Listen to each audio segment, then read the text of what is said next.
Hello student, क्या अभी देने वाले हैं 2025 में बिहार बोर्ड मैट्रिक का एग्जाम? तो हो जाइए तैयार। और अभी जो आपको 3 क्वेश्चंस दिख रहा है बेहतरीन सा मैथ का, ये बहुत ही इंपॉर्टेंट क्वेश्चंस है, क्योंकि बार बार एग्जाम में इस टाइप के क्वेश्चंस रिपीट होते हैं। थोड़ा सा डिजिट चेंज कर देता है, बाद बाकी कुछ भी चेंज नहीं होता है। टाइप आपका चेंज नहीं होगा, तो क्यों ना हम लोग इस क्वेश्चंस को करें, ताकि अगले बार जो आप एग्जाम देने वाले हैं 25 में, वहां पे आपसे गलतियां ना हो। और साथ ही साथ अगर आपको नहीं आता है तो हम कॉन्सेप्ट भी आपको सिखाएंगे, बिंदास कॉन्सेप्ट, बेहतरीन कॉन्सेप्ट सिखाएंगे, रटने वाला नहीं समझने वाला कॉन्सेप्ट सिखाएंगे। आइए देखते हैं पहला नंबर क्वेश्चन, और ये एपी का एक बेहतरीन प्रश्न है। और यहाँ पे कहा गया यदि x + 2 3x और 4x + 1 समांतर श्रेणी में, समझिएगा मेरे लिए, इसने कहा x + 2 3x और क्या है भैया जी 4x + 1, ये तीनों नंबर्स जो आपको दिख रहे हैं ये किसमें है? समांतर श्रेणी में है। और हम सभी जानते हैं स्टूडेंट, अगर ये समांतर श्रेणी में है तो इन दोनों पर, और यहाँ पे जो होगा, अगर ये तीन संख्याएं समांतर श्रेणी में है तो दो संख्या के बीच का जो अंतर होगा वो हमेशा क्या होगा? सेम होगा। क्या होगा? सेम होगा। कहने का सेंस, यहाँ पे देखो भैया, इसको समझ लो आपका A1 है, इसको समझ लो आपका A2 है, और इसको समझ लो आपका क्या है? A3 है। कोई दिक्कत? आप कहेंगे सर कोई दिक्कत नहीं है। यहाँ पे A2 - 1 बराबर हो जाएगा A3 - A2। A3 - क्या हो जाएगा आपका? A2। अभी तो हमने कहा ना, अगर कोई नंबर्स, यहाँ पे जो नंबर्स दिया हुआ है x + 2 3x 4x + 1, अगर ये AP में है, इसके दो पदों के बीच का अंतर हमेशा क्या होगा? समान होगा। इसको हमने A1 मान लिया, इसको A2, इसको मान लिया A3। तो A2 - 1 का जो डिफरेंस होगा वही A3 - A2 का होगा। ठीक है, तो ये दोनों क्या हो गए? बराबर। मतलब A2 - A1 का जो डिफरेंस होगा वही A3 - A2 का होगा। तो बस माइनस कर दो, तो A2 की जगह 3x है माइनस A1 की जगह x प्लस कितना होगा? 2 है, ये बराबर हो जाएंगे A3 कितना होगा? 4x + 1, और A2 आपका कितना है? 3x। अब यहां से जैसे ही आप हल करोगे गोवा मेरे सुगा मेरे नैना, तो यहां से ये हो जाएगा 4x प्लस का 1 माइनस का कितना? 3x। तो देखो गोवा 3x में से x जाएगा, कितना x बचेगा? 2x - 2 बराबर 4x में से 3x जाएगा x प्लस कितना 1। इस x को जरा सा इधर ले आओ, तो 2x में से x जाएगा x, ये माइनस में 2 उधर भेज दो, तो 1 + 2 कितना हो जाएगा आपका? 3। और यही आपसे पूछा भी गया है कि बताओ मेरे मित्र x का मान क्या होगा?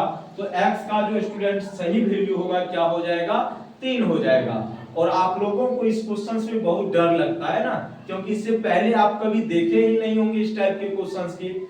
और ठीक है, क्योंकि इस टाइप का क्वेश्चंस हम अपने क्लास में करा चुके हैं ऑलरेडी, बहुत सारे क्वेश्चंस इस टाइप के कराए हैं। और अगर आपने वो वीडियो नहीं देखा है, इसीलिए आपको लगता है कि पहली बार आप पढ़े हो, लेकिन ऐसे ऐसे क्वेश्चंस तो हम हवा उड़ाने के लिए सिखाते हैं कैसे उड़ाया जाता है। बस कुछ नहीं करना, आपको ध्यान रखना, अगर कोई भी नंबर AP में है तो वहां पे दो पदों के बीच का अंतर हमेशा क्या होगा? समान होगा। बस इतना सा लॉजिक रखना है। A2 - A1 A3 - A2 के बराबर, तो 3x में से x + 2 घटेगा, तो ये 2x, ये हो जाएगा -2, ये 4x + 1 में से ये घट जाएगा, तो 4x में से 3x जाएगा, तो x ये इधर आया, तो फिर x बराबर ये -2 तो उधर गया, तो प्लस में 1 + 2 कितना हो गया आपका? 3 हो गया। और यही आपके प्रश्न का रहा सही जवाब। तो option number C4 character is the right answer your question. अब हम लोग चलते हैं नेक्स्ट क्वेश्चंस की तरफ, जो कि बेहतरीन क्वेश्चंस है अपने आप में। ठीक ना? आइएगा अगले क्वेश्चंस की तरफ स्टूडेंट हम बढ़ने वाले हैं। तो यहाँ पे कहा गया यदि दो समरूप त्रिभुज के क्षेत्रफल का अनुपात 49:81 है। तो स्टूडेंट यहाँ पे समझिएगा, यहाँ पे मुझे एरिया का रेशियो पता है, एरिया का रेशियो पता है 49 कितना? 81। आप कहेंगे सर बिल्कुल, तो ये एक बेहतरीन क्वेश्चन है अपने आप में। अब यहाँ पे देखो स्टूडेंट, एरिया का हमें पता है, आप कहेंगे सर बिल्कुल पता है, कोई दिक्कत नहीं है। तो जब भी एरिया का रेशियो आपको पता हो, और कंडीशन कौन सा होना चाहिए? समरूप त्रिभुज के क्षेत्रफलों का अनुपात। मतलब दो समरूप त्रिभुज के क्षेत्रफलों का अनुपात जब भी आपको पता हो, और वहां से आपको परिमाप का रेशियो पूछ दे, भुजा का रेशियो पूछ दे, या ऊंचाई का रेशियो पूछ दे, तो कुछ नहीं करना है, समझो मेरे लिए। एरिया मतलब क्षेत्रफल का अनुपात पता है, यहां से आपसे किसका रेशियो पूछ सकता है? साइड का मतलब भुजा का। पेरीमीटर का रेशियो पूछ सकता है, मतलब परिमाप का। और उसके बाद साइड हो गया, पेरीमीटर हो गया, हाइट का रेशियो पूछ सकता है, कॉरेस्पॉन्डिंग जो हाइट होती है उसका, उसके बाद मीडियन का रेशियो भी पूछ सकता है, क्योंकि यही तीनों आपके एग्जाम में पूछा जाता है। तो आगे अभी चर्चा नहीं करेंगे, क्वेश्चंस को सॉल्व करेंगे।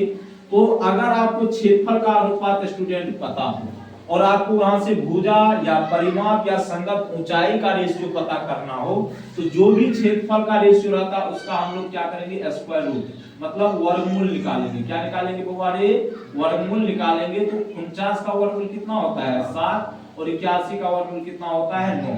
तो 7:9 ही आपके क्वेश्चंस का होगा सही जवाब। तो option number B for Baahubali is the right answer your questions. चलते हैं नेक्स्ट क्वेश्चंस की तरफ। बेहतरीन ये कॉन्सेप्ट था, बेहतरीन आप भी हैं हम भी हैं। ये क्वेश्चन देखो मेरे मित्र, ये है त्रिकोणमिति का एक बेहतरीन प्रश्न, लेकिन देख के आंसर आना चाहिए, 0 होगा। अगर किसी भी स्टूडेंट को सस्पिशन हो रही है तो यकीन मानिए आपका कॉन्सेप्ट बहुत ही गलत है। और कैसे हुआ ये भी हम आपको बताते हैं मेरे मित्र, जरा सा बताना। सबसे पहले अगर रटा रटा हुआ बात की बात करेगा भैया मेरे, तो याद रखना अगर a + b 90 डिग्री हो रहा है, मतलब एंगल का सम 90 डिग्री हो रहा है, तो उस कंडीशन में sin a बराबर होता है cos b। sin a बराबर क्या होता है cos b।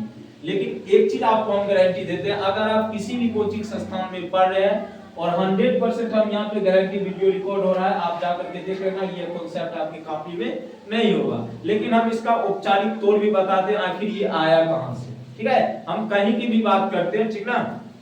देखो मेरे बीच इस कॉन्सेप्ट को अगर आपको समझना है तो बढ़िया से समझो। यहाँ पे क्या है sin 52 डिग्री, हमने कहा इसका आंसर 0 होगा। अब चेक भी तो कर सकते हैं ना कैसे होगा, देखो आराम से। अब यहाँ पे देखो वो sin 52 degree minus cos 38 degree है। क्या हम sin 52 को ऐसे लिख सकते हैं sin 90 डिग्री माइनस 38 डिग्री? आप कहेंगे सर बिल्कुल, अरे भैया 90 में से 38 जाएगा 52 है ना बचेगा। ऑलरेडी sin आपका यहाँ पे है माइनस cos 38 डिग्री और sin 90 डिग्री माइनस थीटा होता है cos थीटा, तो थीटा की जगह 38 डिग्री, तो cos 38 degree minus cos 38 degree कितना आ जाएगा 0। कितना आ जाएगा 0। और ये इसी को हमने कहा था अगर a + b 90 डिग्री होगा, a + b मतलब एंगल का सम अगर 90 डिग्री हो रहा है, कितने बराबर हो रहा है 90 डिग्री, तो उस कंडीशन में जो sin a का वैल्यू होगा वही cos b का वैल्यू होगा। ठीक ना। तो इसी तरह हमने कहा था कि ऑप्शन इसका ए हो जाएगा, ऑप्शन से आओ कभी हवेली पर। तो किस तरीके से 0 इसका आंसर आया, मुझे उम्मीद है आप लोग बेहतरीन तरीके से समझ गए होंगे। अगर आपका मौसी दादी पे ध्यान है तो आप समझ जाइए, क्योंकि जिंदगी उससे बनने वाला नहीं है, जिंदगी आपका इससे बनेगा बेहतरीन तरीके से।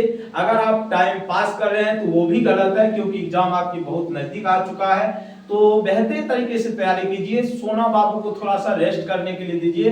बोलना मिलते हैं मार्च में अपने रिजल्ट के बेहतरीन रिजल्ट के साथ, तब बताएंगे हम कौन थे और क्या थे। लेकिन इसके बावजूद अगर आप नहीं संभल रहे और आपका एग्जाम आपके नजदीक में है, तो यकीन मानिए आपका जिंदगी बहुत ही नरक की ओर जा रहा है। तो बाय बाय, टेक केयर, जय हिंद, जय भारत।